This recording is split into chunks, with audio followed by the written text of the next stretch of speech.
శ్రీకాళహస్తిలో గడప గడపకు మన ప్రభుత్వం కార్యక్రమంలో ఎమ్మెల్యే బియ్యపు మధుసూదన్ రెడ్డి పాల్గొన్నారు. శ్రీకాళహస్తి నియోజకవర్గంలో గడప గడపకు వైకాపా కార్యక్రమంలో పాల్గొన్న ఎమ్మెల్యే బియ్యపు మధుసూదన్ రెడ్డిపై ప్రజలు పూల వర్షం కురిపించి ఘనంగా స్వాగతం పలికారు. మహిళలు గడప గడపకు మన ప్రభుత్వం కార్యక్రమంలో భాగంగా ఏర్పేడు మండలం మర్రిమంద గ్రామంలో పర్యటించిన ఎమ్మెల్యే బియ్యపు మధుసూదన్ రెడ్డికి బ్రహ్మరథం పట్టి ప్రజలు రానున్న ఎన్నికల్లో జగనన్నకు తోడుగా ఉంటామని హామీ ఇచ్చారు. ఈ సందర్భంగా జగనన్న సంక్షేమ పథకాలను ప్రజలకు వివరిస్తూ అలాగే ప్రజల సమస్యలను అడిగి తెలుసుకొని అలాగే అర్హత ఉండి పథకాలు అందని లబ్ధిదారులకు వెంటనే ఆ పథకాలను అందేలా చర్యలు తీసుకోవాలని అధికారులను ఆదేశించారు.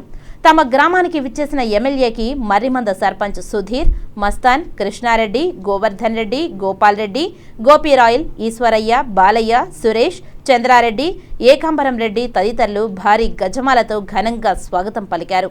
ఈ కార్యక్రమంలో పార్టీ కార్యకర్తలు, అభిమానులు అధిక సంఖ్యలో పాల్గొన్నారు.